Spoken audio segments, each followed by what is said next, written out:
নিশ্চয় আজি অসম বিধানসভাৰ আজি বাজেট অধিৱেশনৰ তৃতীয়টো দিন আৰু তৃতীয়টো দিনাও আজি কেইবাটাও খুব গুৰুত্বপূৰ্ণ বিষয়ক লৈ আজি সদনত আলোচনা হ'ব কিন্তু গুৰুত্বপূৰ্ণ কথাটো হৈছে যে কালি বিশেষকৈ দ্বিতীয় দিনা দেখিবলৈ পোৱা গৈছিল সদনত কেইবাটাও বিষয়ক লৈ কালি সদন উত্তাল হৈছিল সদন কেইবাবাৰো স্থগিত ৰাখিবলগীয়া হৈছিল বিশেষকৈ APSC কেলেংকাৰীক লৈ যি আছিলে বিপ্লৱ শৰ্মা আয়োগৰ যি প্ৰতিবেদন সেই প্ৰতিবেদনক লৈ আচলতে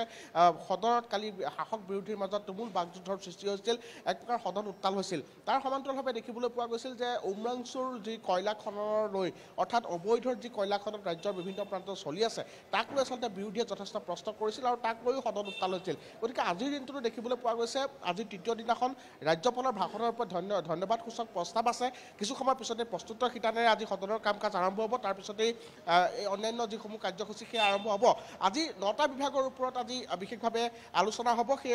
বিভাগকেইটা হৈছে এক্টিভ পলিচি এফেয়াৰ্ছ পৰিৱেশ আৰু বন সংসদীয় পৰিক্ৰমা বিদ্যালয় শিক্ষা উচ্চ শিক্ষা জনজাতি পৰিক্ৰমা ভৈয়াম জনজাতি পৰিক্ৰমা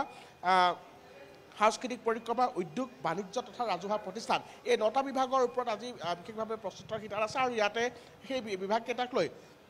বিভিন্ন প্ৰশ্ন আজি যিসকল বিধায়ক আছে বিধায়কসকলে তেওঁলোকে উত্থাপন কৰিব আৰু সেই প্ৰশ্নবোৰৰ উত্তৰ বিভাগীয় মন্ত্ৰীসকলে তেওঁলোকে দাঙি ধৰিব কিন্তু এই প্ৰশ্নোত্তৰ শিতান থাকিলেও বিশেষভাৱে কিন্তু এই বিপ্লৱ শৰ্মা আয়োগৰ যি প্ৰতিবেদন সেই প্ৰতিবেদনক লৈ আচলতে সদন আজিও আচলতে উত্তাল হোৱাৰ পূৰ্ণ সম্ভাৱনা আছে বিষয়টো লৈ শাসক বিৰোধীয়ে যথেষ্ট পৰিমাণে কালিৰ দিনটো দেখিবলৈ পোৱা গৈছিল সদন উত্তাল কৰিছিল কালি শাসক পক্ষই অধ্যক্ষক ঘেৰাও কৰিছিল ঘেৰাও কৰাৰ দৰে এটা নজিৰবিহীন ঘটনাও কালি সদনৰ মজিয়াত দেখিবলৈ পোৱা গৈছিল গতিকে তাৰ পিছত কেইবাটাও আনুষংগিক বিষয় লৈ আচলতে আজি সদনত শাসক বিৰোধীৰ মাজত যথেষ্ট আচলতে উত্তপ্ত পৰিস্থিতি হোৱাৰ পূৰ্ণ সম্ভাৱনা আছে কিছু সময়ৰ পিছতে সদনৰ কাম কাজ আৰম্ভ হ'ব আৰু 9টা বিভাগ আজি 9টা বিভাগৰ ওপৰতে মূলতঃ প্ৰস্তুতৰ শিতান আজি অনুষ্ঠিত হ'ব দিছা হয় দীপাংকৰ এই মুহূৰ্তত আমি আপোনাক ধন্যবাদ জনাইছো পৰৱৰ্তী সময়ত পুনৰ আপোনাৰ সৈতে সংযুক্ত হ'ম ধন্যবাদ